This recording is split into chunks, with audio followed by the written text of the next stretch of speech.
Thank you so much for joining. Tell us where you're joining from and what made you decide to take part in this flotilla. Yeah, hi. Thanks so much for having us.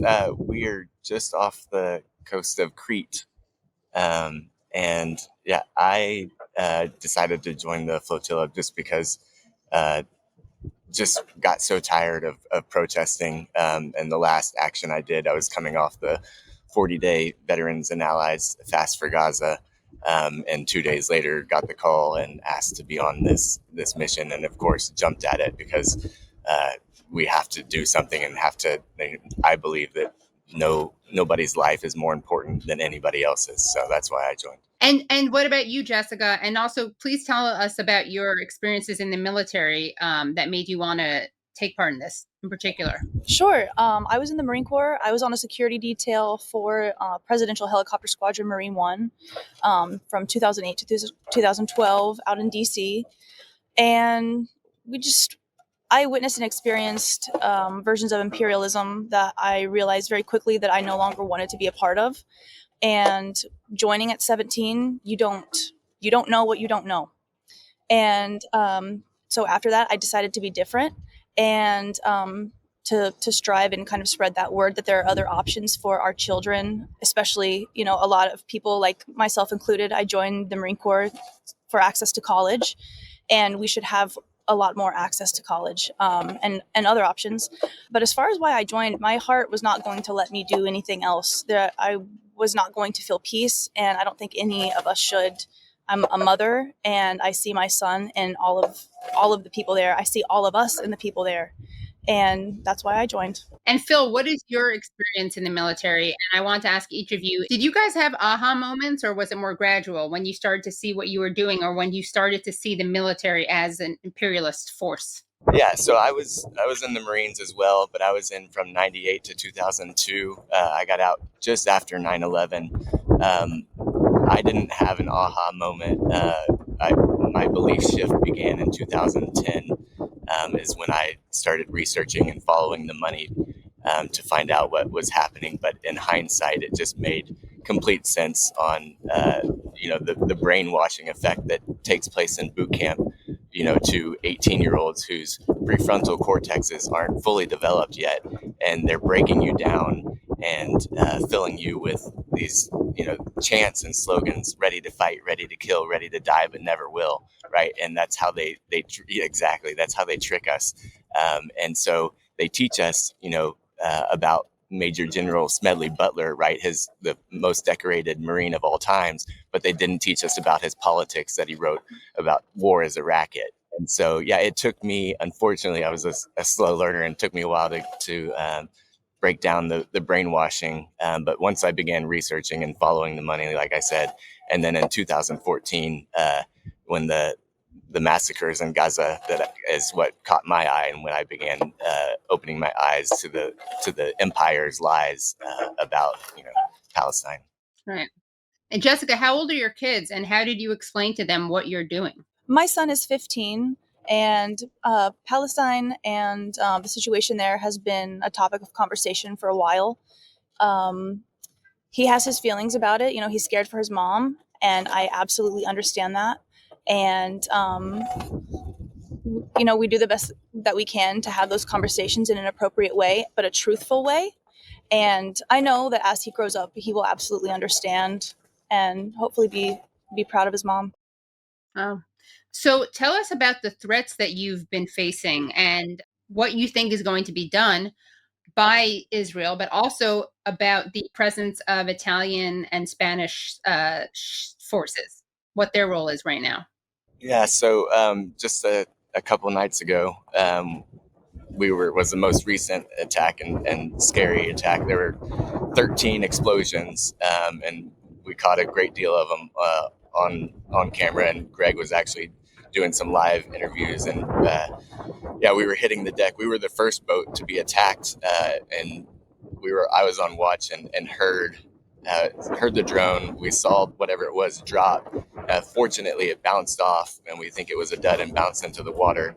But then shortly after, every 20 minutes for a period of about 4 hours, the explosions happened. And several boats were damaged. The sails were damaged. One of the masts were damaged where one of the boats had to drop out of the flotilla.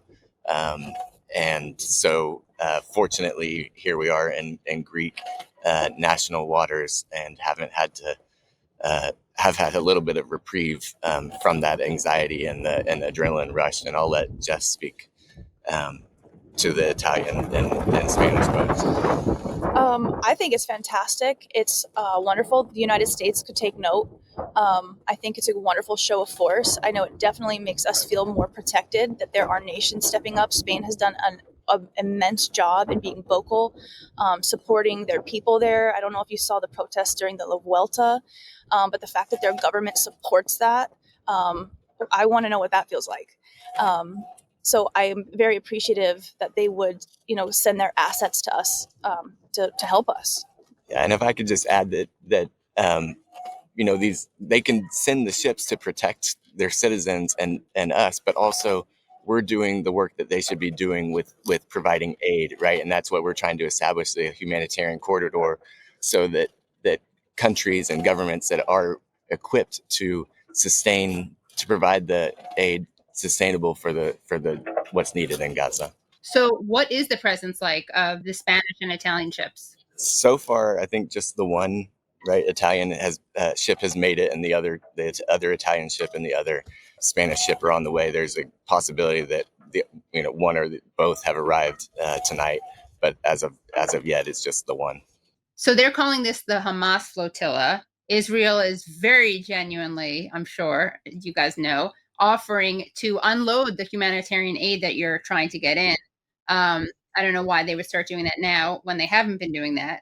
They're presenting you guys as terrorists who are engaged in illegal activity, even though, of course, as we all know, the illegal activity is being done by Israel on several fronts. I mean, in particular, this is just an illegal siege. Elon Levy, who I barely want to quote because he is such a liar that he was fired by the Israeli government, which is saying a lot. And he tweeted in response to the news that Spain announced that they will be sending a ship to escort the aid flotilla to Gaza, which, by the way, includes not only Greta Thunberg, but also Ada Colau, who's been the mayor of Barcelona. Elon Levy tweets, if a Spanish Navy attempts to breach the Israeli maritime blockade on Hamas territory, that would presumably be an act of war on the side of Hamas. What's your response to that? At this point, it's so the Hamas argument is so watered down. I'm also a father, a parent, and my two teenage sons are just texting. They're like, it's so stupid. Who believes this anymore? And yeah, that's why, we are here unarmed. That's why we have the videos showing just the aid. We've been to the different ports in Tunisia and they've inspected our boats for whatever their, weapons and anything else. So we've proven that we have nothing. And I'll let Jess go ahead. This started out as the selfie yacht cruise, and now it's turned into the Hamas flotilla. So we don't obviously hold a grain of salt to anything that they say. I find that just a really interesting point that their rhetoric changed on that. They want us to give over the aid so that it can be delivered peacefully, and that's exactly what we're doing in the first place. And we also know that they wouldn't, right? The Israeli settlers, and they destroy the aid and throw it away. There's video of that, and so why would we entrust them? Right. I know they really think. We talked about this the other night while we were doing some coverage of the attacks on the ships. They really think that people are stupid by putting these things out. No one who's not fully lobotomized believes for a second that they would distribute aid. Though you could describe people who are still defending Israel as perhaps lobotomized, either evil and they just don't care about human beings, or lobotomized, or both. And what are your children saying about this, Phillip? They're 15 and 19, and they're taking it all in stride. They're pretty used to this. I went to the West Bank about 5 months before October 7th and ended up taking a sledgehammer to the wall. So they're kind of used to their dad being a little bit believing in what he, the cause. So they're worried, especially with the threats and such. But they've been they've been going to protest with me since they were 3 and 7. So they're on board and they're well aware of the propaganda and the lies that Israel and the U.S. empire, that I call the axis of evil, put out. Yeah. Jessica, I know your son is understandably afraid. I'm just curious, and if you don't want to respond to this, I'll cut this out. But I'm just curious, is he supportive of fighting this blockade? He just is worried about you? Yeah, he's absolutely supportive. I think for him, it's really hard to reconcile his feelings between and to be so young, but also think about all the children in Palestine that are this is forced upon them. I got to choose this, and I can talk to my son about it, and I know that he's going to be safe. That is not the case for our siblings in Palestine. So how do you kind of balance the importance of what you're doing and the media coverage of what you're doing with people keeping their eye on the prize, if you will, which is Gaza? I mean, obviously you're doing this to bring humanitarian aid. It's symbolic. It's not in a negative way. I mean, it's very symbolic, and you're kind of highlighting the actions of Israel, because I think well, I was going to say for better, for worse, but of course it's for worse. People are used to the slaughter of Palestinians. And I think that there's a lot of, sadly, kind of educational reach with this. And also, I think it reaches people in a way that killing Palestinians doesn't, right? I think that the idea that Israel would potentially kill, definitely like violate the law against U.S. citizens, people in the military, et cetera, I think probably shocks people in a way that the genocide in Gaza doesn't. So how do you balance these two things? For me, I think it's twofold. One, we have to address the issue of apathy that is pervasive in our culture, especially where I'm from, which is rural Illinois. And secondly, it's this idea of proximity, that if something is not close enough to you, you don't have to care. And I knew going into this that if I could have the privilege and the honor to put myself in this position, that I could get people to leverage that proximity and maybe they would start to care. And I don't think that that is right, but I think that is one way that we can use this to blast the message.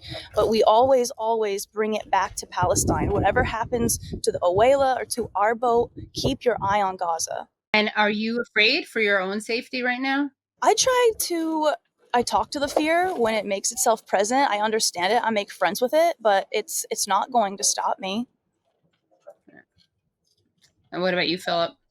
Yeah, I mean, it's definitely scary, but I think that's where courage lives, right? Is in fear and going through fear. Without fear, right? Like the cowards that are the IOF, right? Killing children, unarmed civilians. That's not courage. The courage is the children and the unarmed and Palestinians, and that's where we get our inspiration from, right? They've been doing this for 77 years. It happened way before October 7th, right? And to speak to the apathy that Jess brought up, right? Pride causes that apathy, American pride, right? And that we know that love is not proud. And we serve unconditional love as humanitarians, as activists, as peace activists. And so, yeah. And anything else you want people to know about what Israel has been doing, the sabotage, anything you want people to look out for, how they can support you guys, your attempt to break the siege, but also obviously the people of Gaza? Yeah, I mean, for me, I'm a member of Veterans for Peace. I think really plugging in to organizations that people align with is super important right now with what's going on at home, and abroad. So whether that's About Face, Code Pink, whatever organization, just plug in and disrupt, because we cannot go back to business as usual. We need to take inspiration from the Italian dock workers, right? And shut down the system, the war machine that is inherent in capitalism. My wish would just be for people to befriend Palestinian people in your city and go online and befriend someone in Palestine, in Gaza, because that is fatal to the narrow-mindedness of this situation. When we can talk together and we realize how much more we have in common, that is fatal to this issue. And again, we have to cut through the apathy of it, but go befriend the Palestinian people and hear it for yourself. And any other things that you want to make sure people know about that's happening Any insights that you have from your background in the military about what Israel's doing? Any insights into why the hell they're playing ABBA? I mean, as far as the ABBA thing, we think it's probably a Greta, their obsession with her. That's what they're, yeah. Yeah, but I mean, as far as the military and propaganda, just follow the money, research, do your own research, and see that the amount of money that Israel is spending on propaganda in the U.S. on YouTube, it's pretty astounding. But that's all I really have to say on that. Well, since we took off, on the 31st of August, Israel has increased their violence in Palestine. We've seen a siege on Gaza City and just atrocious acts of violence. So they're going to use this Hamas flotilla as fodder to hide what they're doing. They cut the internet so they could do more atrocities. So they're almost using the flotilla as a red herring. So their moves, their tracks are covered. You mentioned that you've been doing research and you encourage people to follow the money. Can you just summarize very briefly what this research is and where the money leads to? Yeah, so I mean, it's really simple, right? It's just the donors of our representatives are supposed to be our representatives. Once I broke away from my former beliefs and swung way past the left, from the right, it's you just find out who the donors are, and they donate to both parties, right? It's legal bribery is what it is, and that's who they serve, and you understand that they spend most of their time fundraising and not doing the work. And then you have the corporations that write the laws, right? My brother-in-law is the head of government relations for ExxonMobil.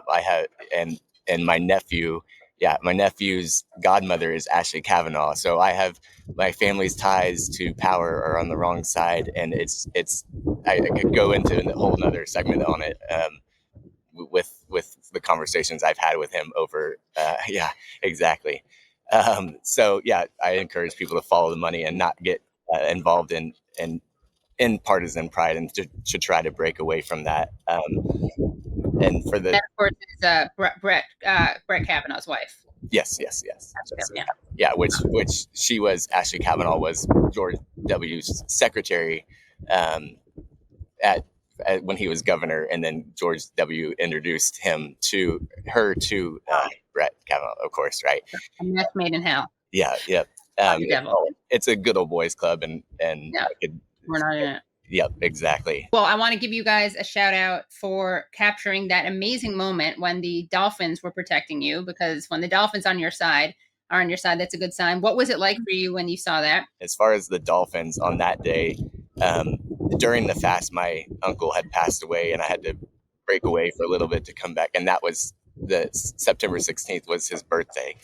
So seeing the Dolphins and just everything that happened on that day was just really special. And it just, yeah, I mean, even the Dolphins are on our side, right? It just speaks to that. And they keep showing up. Yeah. Really? Oh, great. Yeah. Anything else you want to say? I'm wishing you all the best luck, and I would love to touch base again soon, but anything you want to leave us with? Just thank you for having us, and those of you watching, keep your eye on Palestine, keep them in your prayers, in your hearts. Gaza, we love you, we see you, and we're on our way. And just want to echo that what Jess says of get to know Palestinians, because when I went to the West Bank, they welcomed me with open arms. Welcomed me into their homes, Christians, Muslims, and just so just some of the most beautiful people. And we have more in common with them than we do with the representatives in our government and the billionaire class by far.